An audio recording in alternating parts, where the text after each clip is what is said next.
So this is the final segment on our stoichiometry. We want to do the percent yield concept. So the percent yield is the percent ratio, so it's the ratio of the actual yield to the theoretical yield. Remember, the actual yield is the lab results. So if you were to do something in the lab and complete an experiment, it would be what did you produce in the lab? Okay? Now, the theoretical yield, that's what we've been calculating all along here. We've been calculating, in theory, how much you should get. So this is our calculations that we've been using with our mole ratios, using the balanced equations. Okay?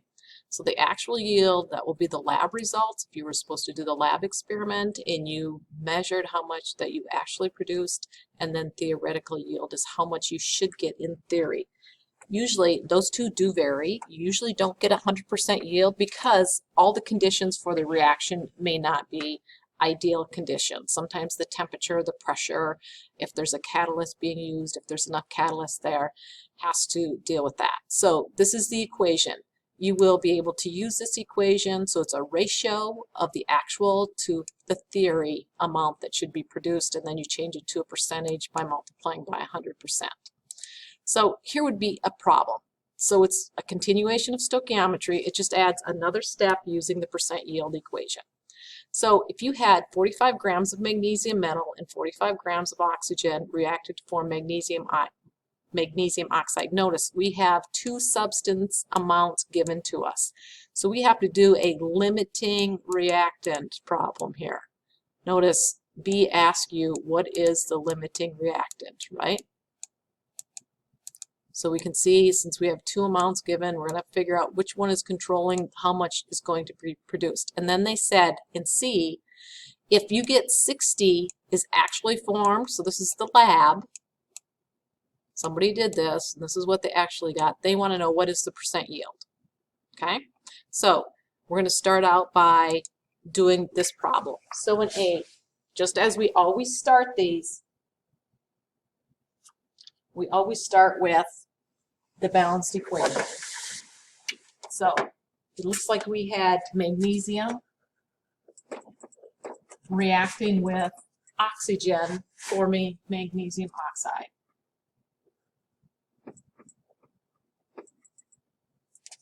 Is the equation balanced? Not yet, but we can balance it. Looks like this. Okay, so we have to figure out what are we going to actually get, and we're going to figure out which one's limiting. So I'm going to have to do my two problems for this. So if I had 45 grams of magnesium, this is what I had here. And the question that they're asking you is, how much magnesium oxide is formed? I'm going to say this is my question is. So I'm going to do this one. And then the other one is, if I had 45 grams of oxygen, how much this was formed. So I need to do both of these. So if I did the magnesium first, convert to moles.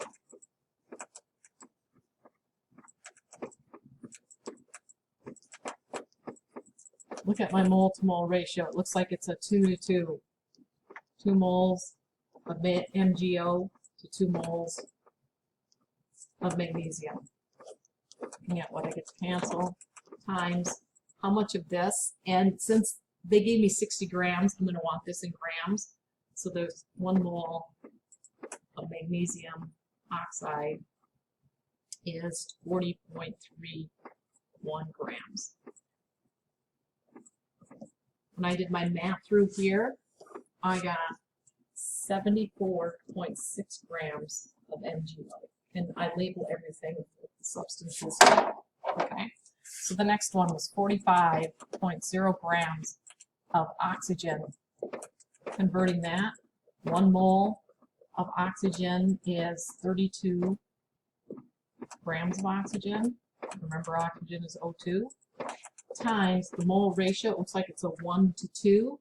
2 moles of MgO to 1 mole of O2. And then I need to convert to grams of MgO.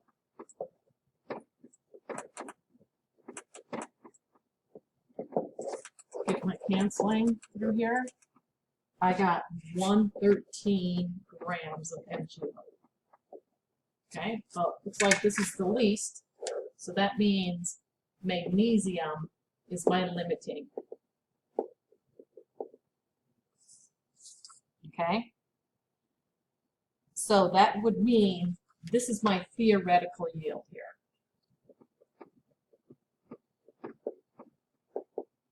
How much should I get in theory? That's what I should get. I had to figure out what was limiting.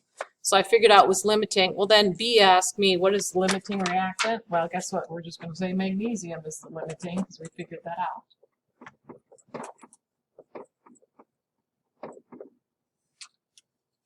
Now, C asked us, if 60 grams of MgO is actually formed, what is the percent yield? So to do percent yield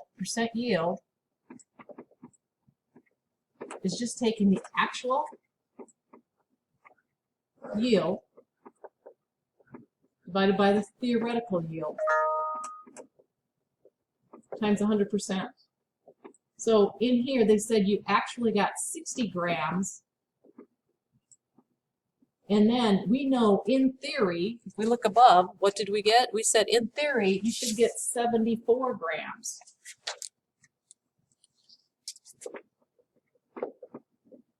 Times 100%. When we do the problem on this, it looks like I got 80.4% yield. That would be my percent yield. So in other words, they're going to have to tell you in the lab what the actual yield was, and you usually calculate what the theoretical yield is. Okay? So that's how we would do this problem. This is the last piece to this unit of doing this, understanding stoichiometry, then the limiting reactant, and then we can put percent yield problem with it.